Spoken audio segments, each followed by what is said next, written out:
Welcome to rhythm of learning. Company board LGSന് വേണ്ടി 60 days നമ്മൾ ഹോട്ട് ടോപ്പിക്സിന്റെ ഒരു സ്റ്റഡി പ്ലാൻ ആണ് തുടങ്ങിയിരിക്കുന്നത്.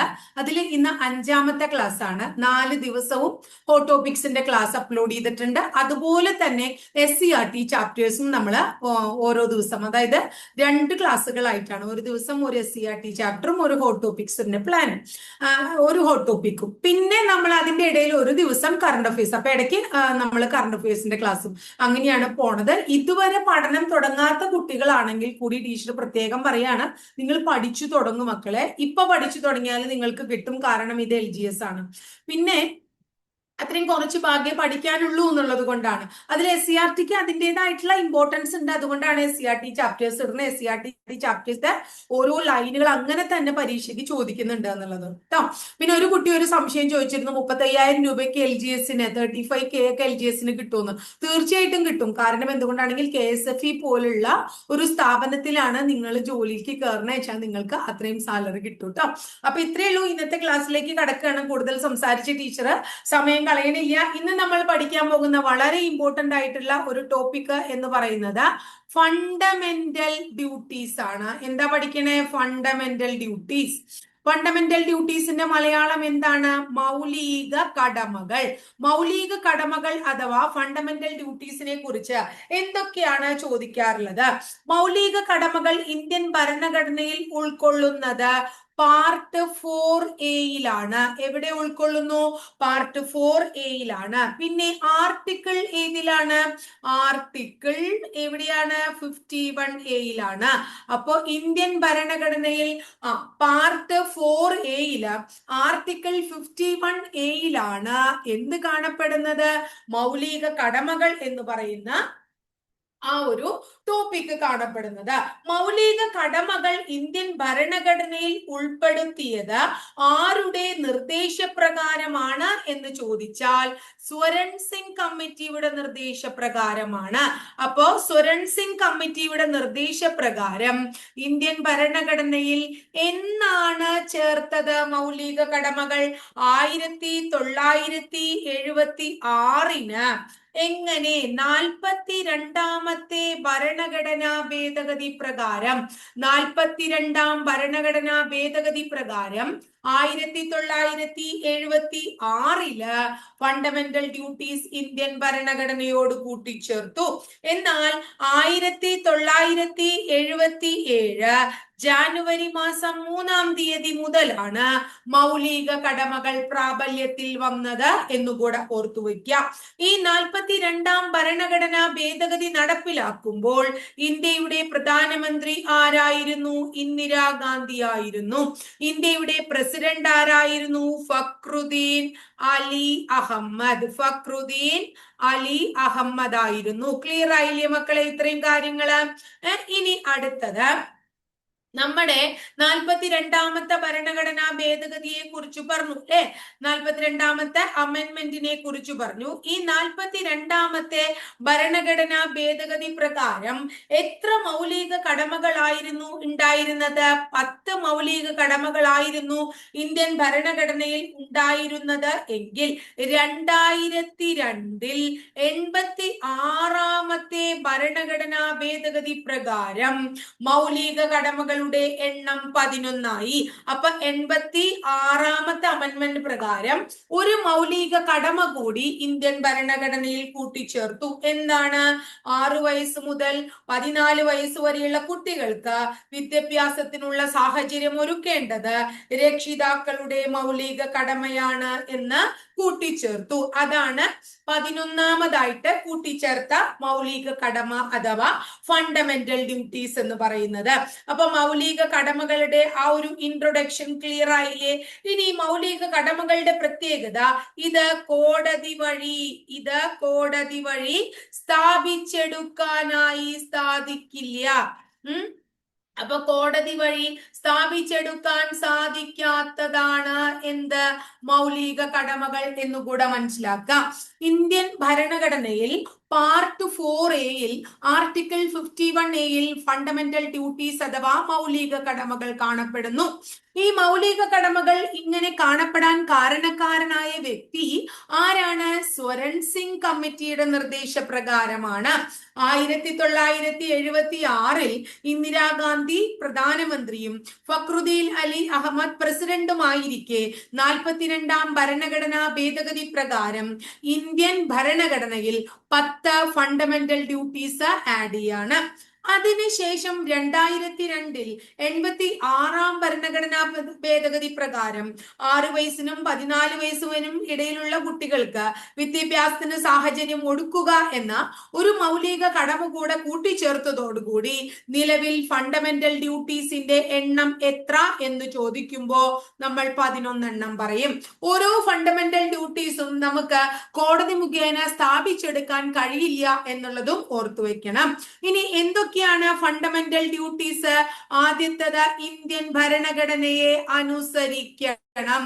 ഓരോ പൗരനും എന്ത് ചെയ്യണം? ഇന്ത്യൻ ഭരണഘടന അനുസരിക്കുക. ഭരണഘടന മുന്നോട്ട് വയ്ക്കുന്ന ആദർശങ്ങൾ, ഭരണഘടനാ സ്ഥാപനങ്ങൾ, ദേശീയ പതാക, ദേശീയ ഗാനം എന്നിവയെ ആദരിക്കുക, അനുസരിക്കുക എന്നത് ആദ്യത്തെ മൗലിക കടമയായി പറയുന്നു. രണ്ടാമത്തെ കാര്യം എന്താ പറയുന്നത്? ഇന്ത്യക്ക് സ്വാതന്ത്ര്യം ലഭിക്കാൻ കാരണമായ അല്ലെങ്കിൽ സ്വാതന്ത്ര്യ സമരത്തിന് പ്രചോദനം നൽകുന്ന ഉന്നതമായിട്ടുള്ള ആദർശങ്ങളെ നമ്മൾ എന്ത് ചെയ്യണം? ആദർശങ്ങൾ നമ്മൾ പിന്തുടരണം. അപ്പൊ നല്ല നല്ല ആദർശങ്ങളൊക്കെ, സ്വാതന്ത്ര്യം ലഭിക്കാൻ കാരണമായിട്ടുള്ള ആദർശങ്ങളൊക്കെ പിന്തുടരണം എന്ന് പറയുന്നു.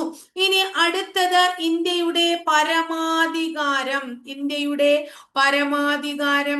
ഇന്ത്യയുടെ ഐക്യം, അതുപോലെ തന്നെ ഇന്ത്യയുടെ അഖണ്ഡത എന്നിവ കാത്തു സൂക്ഷിക്കുന്നത് ഓരോ ഇന്ത്യൻ പൗരന്റെയും കടമയായി പറയുന്നു.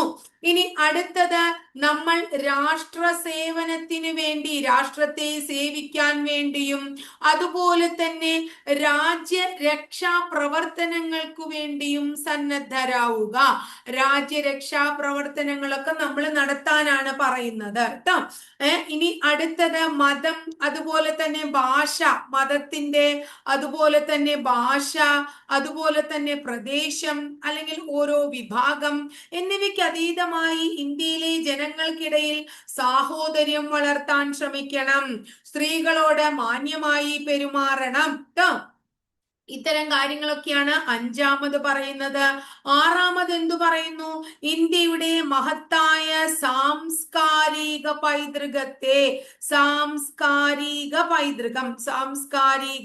പൈതൃകത്തെ ബഹുമാനിക്കുകയും സംരക്ഷിക്കുകയും ചെയ്യണം. ഇനി അടുത്തത് പരിസ്ഥിതി സംരക്ഷണത്തെ കുറിച്ച് പറയുന്നു. പരിസ്ഥിതിയുമായി ബന്ധപ്പെട്ട വനങ്ങൾ, തടാകങ്ങൾ, പുഴകൾ, വന്യജീവി സങ്കേതങ്ങൾ, ദേശീയ ഉദ്യാനങ്ങൾ എന്നിവയൊക്കെ സംരക്ഷിക്കുക, സഹജീവികളോട് അനുകമ്പ പുലർത്തുക. അടുത്തത് എന്താണ്? ശാസ്ത്രീയമായിട്ടുള്ള കാര്യങ്ങളെ കുറിച്ച് പറയുന്നു. അതായത് ശാസ്ത്രീയ വീക്ഷണം, മാനവികത, അന്വേഷണാത്മകത എന്നിവ ഡെവലപ്പ് ചെയ്യാനായിട്ട്, അതായത് സയൻസിന്റെ ഡെവലപ്മെന്റിന് വേണ്ടിയിട്ട് നമ്മൾ പ്രവർത്തിക്കാനാ പറയണേ. ഇനി അടുത്തത് പൊതുസമ്പത്തിനെ കുറിച്ച് പറയുന്നു. പൊതുസമ്പത്തൊക്കെ നമ്മൾ സൂക്ഷിക്കണം അല്ലെങ്കിൽ സംരക്ഷിക്കണം, ആക്രമിക്കരുത് എന്നാ പറയണേ. അടുത്തത് എല്ലാ മണ്ഡലങ്ങളിലും മികവ് കാട്ടി രാഷ്ട്രത്തിന്റെ ഉന്നതിക്ക് വേണ്ടി നമ്മൾ പ്രവർത്തിക്കുക, രാഷ്ട്രത്തിന്റെ ഉന്നതിക്കായി പ്രവർത്തിക്കുക. ലാസ്റ്റ് 11ാമത്തെ 6 വയസ്സ് മുതൽ 14 വയസ്സ് വരെയുള്ള കുട്ടികൾക്ക് വിദ്യാഭ്യാസത്തിനുള്ള സാഹചര്യം ഒരുക്കുക. ഇതാണ് 11 ഫണ്ടമെന്റൽ ഡ്യൂട്ടീസ് കേട്ടോ. അപ്പോ എന്തുകൊണ്ടാ ടീച്ചർ ഈ ഫണ്ടമെന്റൽ ഡ്യൂട്ടീസ് ഓരോന്നും, ശരിക്കും ഫണ്ടമെന്റൽ ഡ്യൂട്ടീസ് എന്ന് പറഞ്ഞാൽ ഈ ലെഫ്റ്റ് സൈഡിൽ കൊടുത്തിരിക്കുന്ന ഈ ഭാഗങ്ങളില് ഇതാണ് സാധാരണ രീതിയിൽ ചോദിക്കാറുള്ളത്. പക്ഷെ സ്റ്റേറ്റ്മെന്റ് രൂപത്തിൽ ചോദിച്ചാൽ നിങ്ങൾക്ക് അറിയേണ്ട മക്കളെ, അതിന് വേണ്ടിയിട്ടാണ് ടീച്ചർ ഇവിടെ ഈ ഫണ്ടമെന്റൽ ഡ്യൂട്ടീസ് ഇത്രയൊന്നും നിങ്ങൾക്ക് പറഞ്ഞു മനസ്സിലാക്കി തന്നെ. അപ്പൊ നിങ്ങളൊന്ന് മനസ്സിലാക്കിയിരിക്കുക, ഇതൊക്കെയാണ് ഒരു ഇന്ത്യൻ പൗരനായാൽ അവർക്ക് ഉണ്ടായിരിക്കേണ്ട കടമകൾ എന്ന്. ക്ലിയർ ആയില്ലേ എല്ലാവർക്കും? ഇനി അടുത്ത ടോപ്പിക്ക് പഠിച്ചാലോ നമുക്ക്? അടുത്ത ടോപ്പിക്ക് കേരളത്തിലെ വൈൽഡ് ലൈഫ് സാങ്ച്വറീസിനെ കുറിച്ചാണ്. വൈൽഡ് ലൈഫ് സാങ്ച്വറീസ് അഥവാ വന്യജീവി സങ്കേതങ്ങൾ. കേരളത്തിൽ എത്ര വന്യജീവി സങ്കേതങ്ങളുണ്ട്? ആദ്യത്തേതേത്? വലുതേത്? അതുപോലെ തന്നെ ചെറുതേത്? അതിൽ പക്ഷി സങ്കേതങ്ങൾ ഏത്? കടുവാ സങ്കേതം ഏതാണ്? എലിഫന്റ് റിസർവ് ഉണ്ടോ? അല്ലെങ്കിൽ എന്താണ് ചിലത് ഓരോരോ റിസർവ് വനത്തിന്റെ ഭാഗമാണ്, അത് ഏതിന്റെയൊക്കെയാണ്? അങ്ങനെ പല ചോദ്യങ്ങളും നമ്മളോട് ചോദിക്കാറുണ്ട്. അപ്പൊ ചോദിച്ചിട്ടുള്ള പ്രധാനപ്പെട്ട കുറച്ച് ഭാഗങ്ങൾ അടങ്ങുന്നതാണ് ഈ ക്ലാസ്. കേരളത്തിൽ 18 വന്യജീവി സങ്കേതങ്ങളാണ് നിലവിലുള്ളത്. കേരളത്തിലെ ആദ്യത്തെ വന്യജീവി സങ്കേതം ഏത് എന്ന് ചോദിച്ചാൽ നമ്മൾ പെരിയാർ വന്യജീവി സങ്കേതമാണ് പറയേണ്ടത്. പെരിയാർ എവിടെയാണ്? ഇടുക്കി ജില്ലയിലാണ്. ഇടുക്കി ജില്ലയിൽ പീരുമേട് എന്ന് പറയുന്ന താലൂക്കിലാണ് കാണപ്പെടുന്നത്. കേരളത്തിലെ ആദ്യത്തെ വന്യജീവി സങ്കേതമാണ് എന്ന് പറഞ്ഞു. കേരളത്തിലെ ഏറ്റവും വലിയ വന്യജീവി സങ്കേതവും ഏത് തന്നെയാണ്? പെരിയാർ എന്നുള്ളത് തന്നെയാണ്. അപ്പോ 1934 ഈ വന്യജീവി സങ്കേതം നിലവിൽ വന്നത്.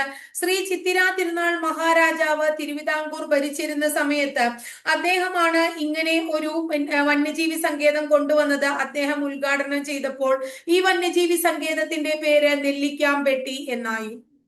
എന്താണ്? നെല്ലിക്കാംപെട്ടി എന്നായിരുന്നു ട്ടോ. ഇനി 1950 ഇതൊരു വൈൽഡ് ലൈഫ് സാങ്ച്വറി ആയിട്ട് മാറി. പെരിയാർ വൈൽഡ് ലൈഫ് സാങ്ച്വറി എന്ന പേരിലായി മാറി. അപ്പൊ പെരിയാർ എന്ന പേരിലായി മാറിയത് 1950 ഇതിന് പെരിയാർ എന്ന പേര് കൂടാതെ തേക്കടി എന്ന മറ്റൊരു പേരും കൂടി ഉണ്ട്. അപ്പൊ പഴയ പേരെന്താണ്? നെല്ലിക്കാംപെട്ടി എന്നാണ് എന്നും കൂടി ഓർത്തു വെക്കാം. ഇന്ത്യയിലെ ടൈഗർ റിസർവിൽ ഒന്നാണ് ഇത്. ഇന്ത്യയിലെ 10ാമത്തെ കടുവാ സംരക്ഷണ കേന്ദ്രം ഏത്? കേരളത്തിലെ ആദ്യത്തെ കടുവാ സംരക്ഷണ കേന്ദ്രം ഏത് എന്നൊക്കെ ചോദിച്ചു കഴിഞ്ഞാൽ നിങ്ങൾ പറയണം പെരിയാർ ടൈഗർ റിസർവ് ആണ് എന്നുള്ളത്.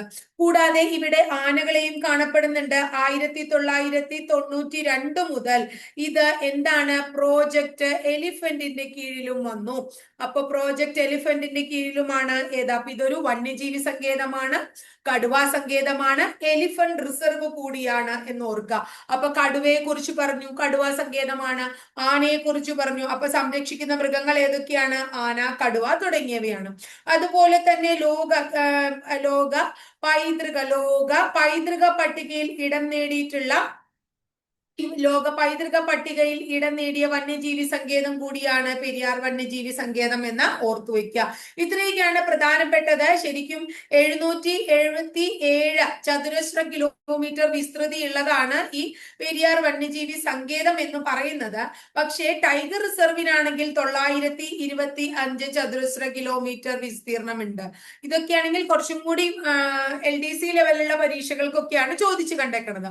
ഇനി കേരളത്തില് നമ്മൾ ഇടുക്കി ജില്ലയിലെ മറ്റൊരു വന്യജീവി സങ്കേതം പഠിക്കുകയാണ്. ഇടുക്കി ജില്ലയിലെ മറ്റൊരു വന്യജീവി സങ്കേതത്തിന്റെ പേര് ചിന്നാർ വന്യജീവി സങ്കേതം എന്നാണ്. ചിന്നാർ വന്യജീവി സങ്കേതവുമായി ബന്ധപ്പെട്ട് നമ്മളോട് ചോദിക്കാറുള്ള ചോദ്യങ്ങൾ ഏതൊക്കെയാണെന്ന് നമ്മളൊന്ന് മനസ്സിലാക്കി വെക്കുക. ഒന്ന്, ഇടുക്കി ജില്ലയിലാണെന്ന് പറഞ്ഞു. 1984 നിലവിൽ വന്നു. ചിന്നാർ കേരളത്തിലെ ഒരു മഴ നിഴൽ പ്രദേശമാണ്. വളരെ ഇമ്പോർട്ടന്റ് ആണ്, മഴനിഴൽ പ്രദേശമാണ്. ഇനി ഇവിടെ കാണപ്പെടുന്നത് എന്തൊക്കെയാണ്? നക്ഷത്ര ആമകളെ കാണപ്പെടുന്നു. അതുപോലെ തന്നെ മഗ്ഗർ മുതലകളെ കാണപ്പെടുന്നു. മഗ്ഗർ മുതല. അതുപോലെ തന്നെ ചാമ്പൽ മലയണ്ണാൻ. ഈ ചാമ്പൽ മലയണ്ണാൻ, നക്ഷത്ര ആമ തുടങ്ങിയവ സ്ഥിരമായി PSCയുടെ ചോദ്യമാണ്. ഇനി അടുത്തത്, ഈ അടുത്ത കാലത്തായിട്ട് വെള്ളക്കാട്ടുപോത്തിനെയും ഇവിടെ കാണപ്പെടുന്നുണ്ട് എന്ന് പറയുന്നു. വെള്ളക്കാട്ടുപോത്ത്. അപ്പൊ ഇത്രയാണ് ചിന്നാർ വന്യജീവി സങ്കേതത്തിലുള്ളത്. അടുത്തത് നമ്മൾ ഇടുക്കി ജില്ലയിലെ തന്നെ മറ്റൊരു വന്യജീവി സങ്കേതമായ കുറിഞ്ഞിമല വന്യജീവി സങ്കേതത്തെ കുറിച്ചാണ് പഠിക്കുന്നത്. 2006 നീലക്കുറിഞ്ഞിയുടെ സംരക്ഷണത്തിനായി നിലവിൽ വന്നതാണ്. അങ്ങനെ ഒരു പ്രത്യേക സസ്യത്തിനായി ഇന്ത്യയിൽ തന്നെ നിലവിൽ വന്ന ആദ്യത്തെ എന്താ പറയുന്നത് സംരക്ഷിത പ്രദേശമാണ് നമ്മുടെ കുറിഞ്ഞിമല വന്യജീവി സങ്കേതം. പശ്ചിമഘട്ടത്തിന്റെ രാജ്ഞി എന്നൊക്കെയാണ് നമ്മൾ നീലക്കുറിഞ്ഞിയെ വിശേഷിപ്പിക്കുന്നത്. നീലക്കുറിഞ്ഞിയുടെ പ്രത്യേകത നിങ്ങൾക്കറിയാം, 12 വർഷത്തിൽ ഒരിക്കൽ മാത്രം പൂക്കുന്ന പൂവാണ് നീലക്കുറിഞ്ഞി എന്നുള്ളത്.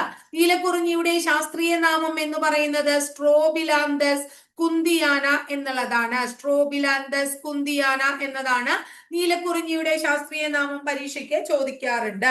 2006 ഇതിന്റെ ഉദ്ഘാടനം നടന്നത്. 2006 തന്നെ പോസ്റ്റൽ സ്റ്റാമ്പിലും നീലക്കുറിഞ്ഞി ഇടം നേടുകയുണ്ടായി.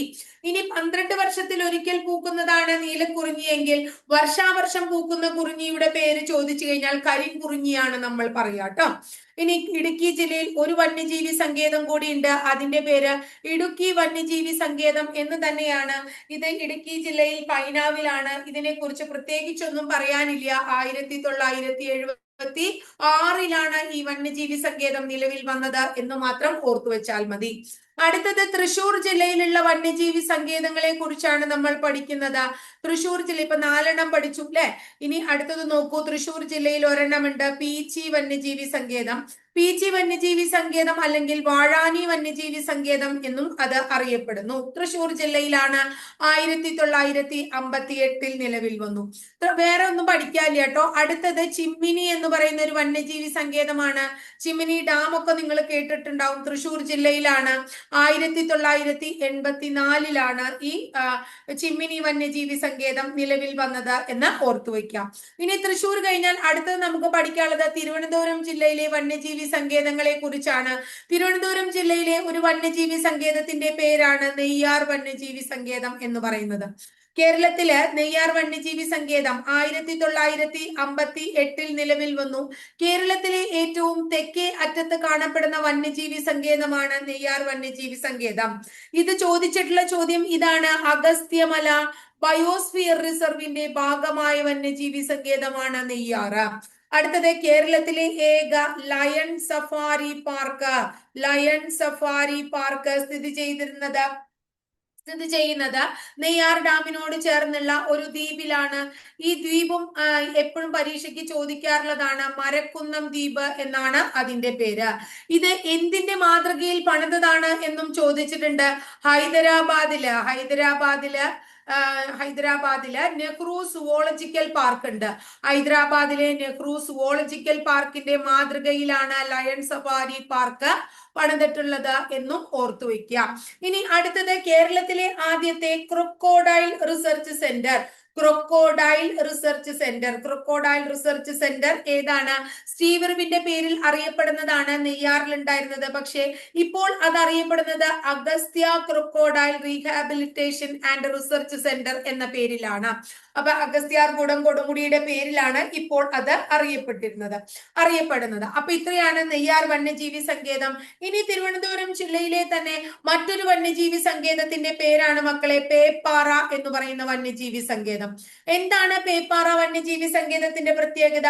ഇതും അഗസ്ത്യമല ബയോസ്ഫിയർ റിസർവിന്റെ ഭാഗമാണ്. തിരുവനന്തപുരം ജില്ലയിലാണ്. അഗസ്ത്യമല ബയോസ്ഫിയർ റിസർവിന്റെ ഭാഗമാണ്. വളരെ ഇമ്പോർട്ടന്റ് ആണ്, നമ്മളോട് പരീക്ഷയ്ക്ക് ചോദിച്ചിട്ടുണ്ട്. താഴെ പറയുന്നവയിൽ അഗസ്ത്യമല ബയോസ്ഫിയർ റിസർവിന്റെ ഭാഗമായത് ഏതാണ്? ഇനി അടുത്തത് നോക്കൂ, കൊല്ലം ജില്ലയിലാണ്. കൊല്ലം ജില്ലയിലെ ഒരു വന്യജീവി സങ്കേതത്തിന്റെ പേരാണ് ശെന്തരുണി. എന്താ ശെന്തരുണിയുടെ പ്രത്യേകത? ശെന്തരുണി ഒരു മരത്തിന്റെ പേരാണ്. അപ്പൊ ഒരു മരത്തിന്റെ പേരിലുള്ള വന്യജീവി സങ്കേതമാണ്. ഈ ശെന്തരുണി മരത്തിന്റെ ശാസ്ത്രീയ നാമം ഗ്ലൂട്ട ട്രാവൻകൂറിക്ക എന്നാണ്. എന്നതാണ് അതിന്റെ ശാസ്ത്രീയ നാമം. ഇനി ഇത് ഏത് റിസർവ് ഫോറസ്റ്റിന്റെ ഭാഗമാണ് എന്ന് പരീക്ഷയ്ക്ക് ചോദിച്ചിട്ടുണ്ട്. കുളത്തൂപ്പുഴ റിസർവ് ഫോറസ്റ്റിന്റെ ഭാഗമാണ് കൊല്ലം ജില്ലയിലെ ശെന്തരുണി എന്ന് ഓർത്തു വയ്ക്കാം. ഇനി അടുത്തത് 10ാമത്തത്, ഓർഡറിലല്ല, ടീച്ചർ പറയണമെന്ന് മാത്രമേ ഉള്ളൂ. അടുത്ത വൈൽഡ് ലൈഫ് സാങ്ച്വറി ആണ് വയനാട് വൈൽഡ് ലൈഫ് സാങ്ച്വറി. 1973 നിലവിൽ വന്ന വയനാട് വൈൽഡ് ലൈഫ് സാങ്ച്വറിയുടെ ആസ്ഥാനം സുൽത്താൻ ബത്തേരിയാണ്. അത് സുൽത്താൻ ബത്തേരി, മാനന്തവാടി താലൂക്കുകളിലായി വ്യാപിച്ചു കിടക്കുന്നു. കേരളത്തിലെ 2ാമത്തെ വലിയ വന്യജീവി സങ്കേതമാണ് വയനാട് വന്യജീവി സങ്കേതം. ഇതിന് മുത്തങ്ങ വന്യജീവി സങ്കേതം എന്ന് പേരുണ്ട്, തൊൽപ്പെട്ടി വന്യജീവി സങ്കേതം എന്ന് പേരുണ്ട്. അങ്ങനെ കുറെ പേരുകളുണ്ട്. പിന്നെയുണ്ട് മക്കളെ ബെഗൂർ വന്യജീവി സങ്കേതം എന്ന് പേരുണ്ട്. ഇങ്ങനെയൊക്കെയുള്ള പേരുകൾ എന്തിനുണ്ട്? വയനാട് വന്യജീവി സങ്കേതത്തിനുണ്ട് എന്ന് മനസ്സിലാക്കാം. ഇനി എന്താ പറയാ, തമിഴ്നാടും കർണാടകവുമായിട്ട് അതിർത്തി പങ്കിടുന്ന ഒരു വന്യജീവി സങ്കേതമാണ് വയനാട് വന്യജീവി സങ്കേതം. ഇവിടുത്തെ സംരക്ഷിത മൃഗം ആനയാണ്. ഏറ്റവും കൂടുതൽ ആനകളെ കാണപ്പെടുന്നത് ഈ മേഖലകളിലാണ്. ഇത് പ്രോജക്റ്റ് എലിഫന്റ് കീഴിലുള്ള കീഴിലുള്ള പ്രോജക്ട് എലിഫന്റിന്റെ കീഴിലുള്ള ഒരു പ്രദേശം കൂടിയാണ് ഏതാ നമ്മുടെ 1992 തന്നെ പ്രോജക്ട് എലിഫന്റിന്റെ കീഴിലായിട്ട് മാറേണ്ടി. അപ്പൊ ഇത്രയാണ് വയനാട് വന്യജീവി സങ്കേതം. അടുത്തത് നോക്കൂ, അടുത്ത വന്യജീവി സങ്കേതത്തിന്റെ പേര് ആറളം വന്യജീവി സങ്കേതം എന്നാണ്. 1984 വന്ന ഈ വന്യജീവി സങ്കേതം കണ്ണൂർ ജില്ലയിലാണ്. ഇത് കേരളത്തിലെ വടക്കേ അറ്റത്തെ വന്യജീവി സങ്കേതമാണ്. അപ്പൊ തെക്കേ അറ്റത്തെ വന്യജീവി സങ്കേതം നെയ്യാറാണെങ്കിൽ വടക്കേ അറ്റത്ത് ഏതാണ്? ആറളമാണ്. ഇനി അടുത്തത്, കേരളത്തിൽ പൂമ്പാറ്റകളുടെ ദേശാടനം ആദ്യമായി നിരീക്ഷിക്കപ്പെട്ടത് ആറളം വന്യജീവി സങ്കേതത്തിലാണ്. വളരെ ഇമ്പോർട്ടന്റ് ആണ്. പൂമ്പാറ്റകളുടെ ദേശാടനം ആദ്യമായി നിരീക്ഷിക്കപ്പെട്ടു. ഇവിടെ കാണപ്പെടുന്ന പ്രധാനപ്പെട്ട പൂമ്പാറ്റകളാണ് ഒന്ന് സഹ്യാദ്രി തവിടൻ, സഹ്യാദ്രി തവിടൻ. അടുത്തത് നാൽവരയൻ നീലി, നാൽവരയൻ നീലി എന്നീ എന്താണ് പൂമ്പാറ്റകളെ ഇവിടെ കാണപ്പെടുന്നുണ്ട്. ഇനി അടുത്തത് നോക്കൂ, കേരളത്തിൽ മലബാർ വന്യജീവി സങ്കേതം എന്ന് പറയുന്ന ഒരു വന്യജീവി സങ്കേതമുണ്ട്. അത് 2010 നിലവിൽ വന്നതാണ്. കോഴിക്കോട് ജില്ലയിൽ കക്കയം എന്ന് പറയുന്ന സ്ഥലത്താണ് കക്കയം വന്യജീവി സങ്കേതം എന്നും അതിന് ഒരു പേരുണ്ട്. പരീക്ഷയ്ക്ക് ചോദിച്ചിട്ടുള്ളത് ഇതാണ്, റീഡ് തവളകൾ കാണപ്പെടുന്ന വന്യജീവി സങ്കേതം ഏതാ? മലബാർ വന്യജീവി സങ്കേതം, കോഴിക്കോട് ജില്ലയിലെ വന്യജീവി സങ്കേതം മലബാർ അല്ലെങ്കിൽ കക്കയം വന്യജീവി സങ്കേതം. ക്ലിയർ ആയോ? ഇനി അടുത്തത് നോക്കൂ, അടുത്ത വന്യജീവി സങ്കേതത്തിന്റെ പേര് കൊട്ടിയൂർ വന്യജീവി സങ്കേതം എന്നാണ്. കൊട്ടിയൂർ, അപ്പൊ നമുക്കറിയാം കണ്ണൂർ ജില്ലയിലാണ് കൊട്ടിയൂർ വന്യജീവി സങ്കേതം അല്ലെ. 2011 ഇത് നിലവിൽ വന്നിട്ടുള്ളത്. അതിനെ കുറിച്ച് അത്രേ പഠിക്കാനുള്ളൂ. അടുത്തത് പറമ്പിക്കുളം എന്ന് പറയുന്ന ഒരു വന്യജീവി സങ്കേതം കേരളത്തിലുണ്ട്. പറമ്പിക്കുളം വന്യജീവി സങ്കേതം 1973 നിലവിൽ വന്നു. പാലക്കാട് ജില്ലയിൽ മുതലമട എന്ന് പറയുന്ന പഞ്ചായത്തിലാണ് സ്ഥിതി ചെയ്യുന്നത്. ഇതിന്റെ ആസ്ഥാനം എവിടെയാണ്? തൂണക്കടവാണ്. പറമ്പിക്കുളത്തിന്റെ ആസ്ഥാനം തൂണക്കടവ് ആണ്. ഇനി അടുത്തത്, കേരളത്തിലൂടെ പ്രവേശിക്കാൻ സാധിക്കാത്ത കേരളത്തിലെ ഏക വന്യജീവി സങ്കേതം ഏത്? അല്ലെങ്കിൽ തമിഴ്നാട്ടിലെ ഇന്ദിരാഗാന്ധി വന്യജീവി സങ്കേതത്തിലൂടെ കടന്ന് മാത്രമേ പ്രവേശിക്കാൻ സാധിക്കൂ എന്ന് കരുതപ്പെടുന്ന വന്യജീവി സങ്കേതം ഏത് എന്ന തമിഴ്നാട്ടിലെ പൊള്ളാച്ചിയിലൂടെയൊക്കെയാണ് ഇതിൽ പ്രവേശനം. അപ്പൊ അത് ചോദിച്ചു കഴിഞ്ഞാൽ പറമ്പിക്കുളമാണ് നമ്മൾ പറയേണ്ടത്. ഇവിടെ ധാരാളം കാട്ടുപോത്തുകൾ കാണപ്പെടുന്നു, കാട്ടുപോത്തിനെ കാണപ്പെടുന്നു. അടുത്തത്, ഇന്ത്യയിലെ 38ാമത്തെ ടൈഗർ റിസർവ് ഏത് എന്ന് ചോദിച്ചാൽ, അപ്പൊ ഇതൊരു കടുവാ സംരക്ഷണ കേന്ദ്രം കൂടിയാണ്. അപ്പൊ കാട്ടുപോത്തുണ്ട്, കടുവയുണ്ട് അല്ലെ. അങ്ങനെ 38ാമത്തെ കടുവാ സംരക്ഷണ കേന്ദ്രമായി 2010 എന്തിനെ പ്രഖ്യാപിച്ചു? പറമ്പിക്കുളത്തെ പ്രഖ്യാപിച്ചു. ഇനി അടുത്തത്, കേരളത്തിലെ ചൂളന്നൂർ എന്ന് പറയുന്ന എന്താണ് ഒരു പക്ഷി സങ്കേതത്തെ കുറിച്ചാണ് നമ്മൾ പറയുന്നത്. കേരളത്തിലെ ചൂളന്നൂർ എന്ന് പറയുന്ന പക്ഷി സങ്കേതം. അപ്പൊ ചൂളന്നൂർ പക്ഷി സങ്കേതം എന്താണ്? ചൂളന്നൂർ പക്ഷി സങ്കേതം പാലക്കാട് ജില്ലയിലാണ് ചൂളന്നൂർ പക്ഷി സങ്കേതം കാണപ്പെടുന്നത്. 2007 ഇത് നിലവിൽ വന്നത്. പാലക്കാട് ജില്ലയിൽ ആലത്തൂർ എന്ന് പറയുന്ന ഒരു താലൂക്ക് ഉണ്ട്. അതുപോലെ തൃശ്ശൂർ ജില്ലയിൽ തലപ്പിള്ളി എന്ന് പറയുന്ന താലൂക്ക് ഉണ്ട്. ഈ 2 താലൂക്കുകളിലായി വ്യാപിച്ചു കിടക്കുന്നു. പക്ഷെ കൂടുതലും പാലക്കാട് ജില്ലയിലാണ് എന്നുള്ളത് കൊണ്ട് നമ്മൾ പാലക്കാടാണ് എന്ന് പറയുന്നു. ഇനി കേരളത്തില് മയിലുകളെ സംരക്ഷിക്കുന്നതിന് വേണ്ടി നിലവിൽ വന്നിട്ടുള്ളതാണ് കേരളത്തിലെ പക്ഷി നിരീക്ഷകനായ കെ നീലകണ്ഠന്റെ പേരിൽ അറിയപ്പെടുന്ന വന്യജീവി സങ്കേതം കൂടിയാണ് കേട്ടോ. പക്ഷി സങ്കേതമാണ്, അതേസമയം ഇതൊരു വന്യജീവി സങ്കേതമാണ്. നേരത്തെ നമ്മൾ പറഞ്ഞില്ലേ വന്യജീവി സങ്കേതമാണ്, ടൈഗർ റിസർവ് ആണ്, എലിഫന്റ് റിസർവ് ആണ് എന്നൊക്കെ പറയുന്ന പോലെ തന്നെ. അപ്പൊ കേരളത്തിലെ പ്രശസ്ത പക്ഷി നിരീക്ഷകനാണ് ആരെന്ന് പറയുന്നത് കെ നീലകണ്ഠൻ. അദ്ദേഹത്തിന്റെ തൂലികാ നാമമാണ് ഇന്ദുചൂടൻ. അപ്പൊ ഇന്ദുചൂടൻ എന്ന തൂലികാ നാമത്തിൽ അറിയപ്പെടുന്നത് ആരാണ്? കെ നീലകണ്ഠനാണ് കേട്ടോ, ഇന്ദുചൂടൻ. ക്ലിയർ ആയോ? ഇദ്ദേഹത്തിന്റെ പ്രശസ്തമായിട്ടുള്ള പുസ്തകമാണ് ബേർഡ്സ് ഓഫ് കേരള. എന്താ മക്കളെ? Birds of Kerala. ക്ലിയർ ആയില്ലേ? ഇനി നമ്മൾ പഠിക്കാൻ പോകുന്നു കേരളത്തിലെ വേറൊരു പക്ഷി സങ്കേതം, അതുപോലെ തന്നെ വന്യജീവി സങ്കേതം. അതിന്റെ പേര് തട്ടേക്കാട് എന്നാണ്.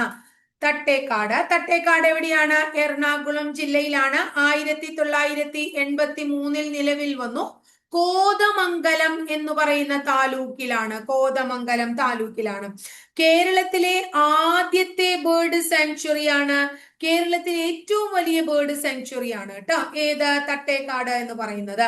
ഇത് പക്ഷി നിരീക്ഷകനായ ഡോക്ടർ സലിം അലിയുടെ പേരിൽ അറിയപ്പെടുന്നു. സലിം അലിയുടെ പേരിൽ അറിയപ്പെടുന്നു കേട്ടോ.